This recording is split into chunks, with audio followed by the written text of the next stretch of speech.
Turkey, under the leadership of Recep Tayyip Erdogan, has become a central figure in the geopolitical chessboard of the Middle East. His so-called strategic moves that were believed to serve Turkey's interests have in fact benefited Israel in the Middle East. These moves encompass trade relations, involvement in the Syrian conflict, the situation in Gaza, and the removal of Mohamed Morsi. Erdogan, who is seen as a staunch critic of Israel, began these strategic maneuvers in the first year of his power. In February 2004, while in the US, Erdogan stated, "Turkey sincerely wishes the United States of America to be successful in Iraq. It also provides multidimensional support for this. Turkey will not consent to anyone threatening the right to life of the Israeli state." After this speech, Erdogan was named the co-chair of the BMNEA, Broader Middle East and North Africa Initiative project by the United States. Turkey's participation in the Broader Middle East and North Africa Initiative, initiated by former US President George W. Bush, a passionate evangelist, marked a significant step in the country's relationship with the region. On paper, the initiative aimed to promote democratic reforms. However, many saw it as a program aligned with Israel's interests. This project was widely seen as a project aligned with the interests of Israel. These interests included destabilizing the region in a way that would benefit Israel, and particularly its Zionist objective of creating a greater Israel. For Erdogan, participating in the BMNA was an opportunity to present himself as a leader, Khalifa of the Muslim world, while at the same time helping Israel achieve its objectives behind the scenes. In the same year, 2004, the American Jewish Committee awarded Erdogan the prestigious Courage to Care Award. This recognition was given to Erdogan for his efforts in promoting peace, interfaith dialogue, and his stance against terrorism at the time. The award reflected the American Jewish Committee's appreciation for Erdogan's leadership, particularly in fostering better relations between Turkey and Israel, as well as his support for the Jewish community in Turkey. Yet the complexities of Erdogan's relationship with Israel run deeper. Despite harsh rhetoric and public opposition to Israel's policies, especially regarding Palestine, Erdogan has often acted in ways that align with Israeli interests. Erdogan's actions have not fundamentally undermined Israel's core interests. In fact, there have been instances where Erdogan's government took steps that could be seen as favoring Israel's interests, despite the public perception of animosity. A prime example was Turkey's support for Israel's entry into the Organization for Economic Cooperation and Development, to OECD, in 2010. Prior Turkish administrations had been more hesitant or resistant to this, while Erdogan's government allowed Israel's entry into the organization. This was a significant economic and political move that enhanced Israel's global standing, particularly in terms of economic development and cooperation with other member nations. Publicly, Erdogan has consistently voiced support for the Palestinian cause, often criticizing Israel in strong terms. Yet, behind the scenes, trade and economic relations between Turkey and Israel have remained robust, even growing over the years. Despite periods of political strain, the two countries have maintained cooperation in various sectors, including trade, tourism, and military coordination at times. For instance, during political crises like the fallout after the 2010 Gaza flotilla incident, where Turkey's condemnation of Israel reached a peak, bilateral trade continued to flourish. In fact, the volume of trade between the two countries now reaches billions of dollars annually. Erdogan's threats to sever diplomatic and economic ties with Israel, particularly over issues like the Gaza conflict, rarely materialize into concrete action. In 2018, when the United States moved its embassy to Jerusalem, Erdogan called for serious steps against Israel. However, trade figures revealed little impact. In a similar vein, Erdogan made a statement last May claiming that Turkey halted trade with Israel, particularly due to the ongoing genocide in Gaza.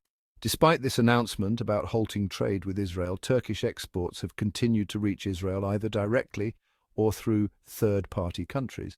One key aspect of this relationship is Turkey's role as a transit route for Azerbaijani oil to Israel. The Baku-Tbilisi-Ceyhan pipeline, which runs through Turkey, serves as a crucial energy lifeline for Israel and its military. Azerbaijan is a key player in supplying oil to Israel. Much of Israel's oil is transported through Turkey via the Baku-Tbilisi-Ceyhan (BTC) pipeline, which passes through Turkish territory to the Mediterranean port of Ceyhan. From there, Azerbaijani oil is shipped to various destinations, including Israel. Another crucial aspect of Erdogan's regional strategy, which concerns Israel's interests, is Turkey's involvement in Syria. Since the onset of the Syrian civil war, Erdogan has maintained a military presence in northern Syria, ostensibly to prevent the formation of an autonomous Kurdish region along Turkey's border. However, Turkey's presence also serves to shield the Kurds from Syrian President Bashar al-Assad's forces, complicating the narrative.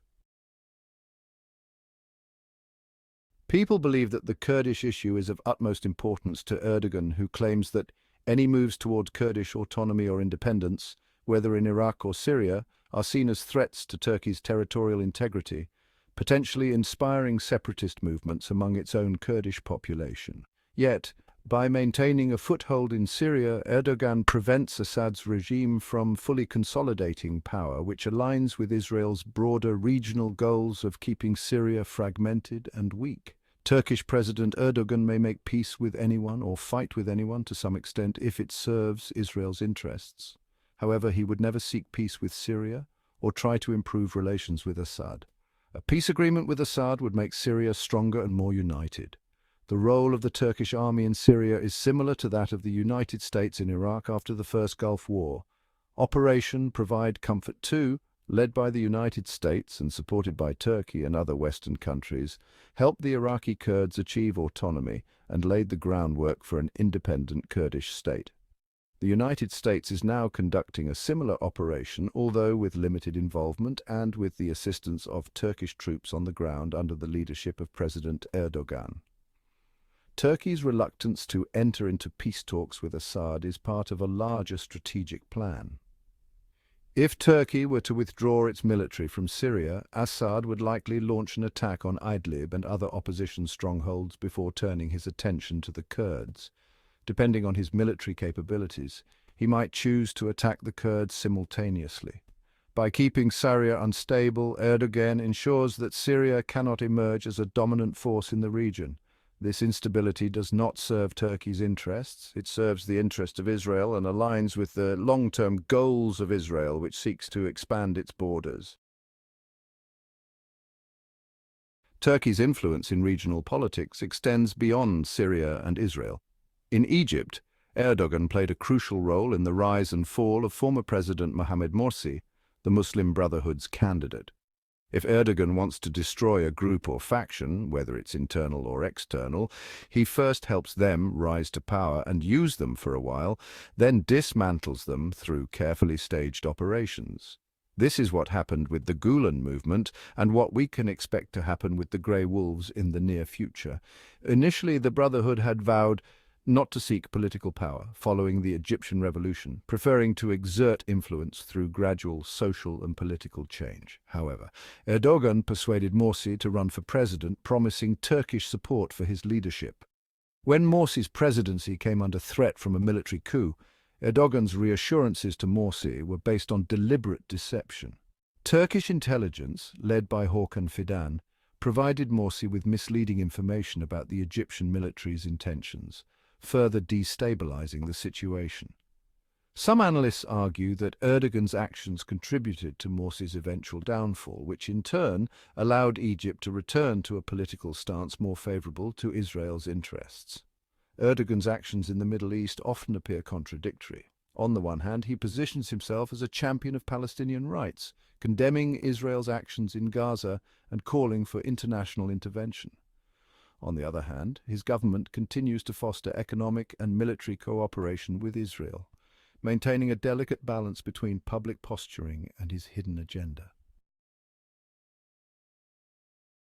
This kind of balancing act extends to Turkey's relationships with other global powers. Erdogan will likely be the first to betray Putin when the time is right, which aligns with Erdogan's tendency to make pragmatic foreign policy decisions based on realpolitik and his hidden agenda. Erdogan's political strategies, both domestically and internationally, are contradictory. His actions are manipulative and self-serving.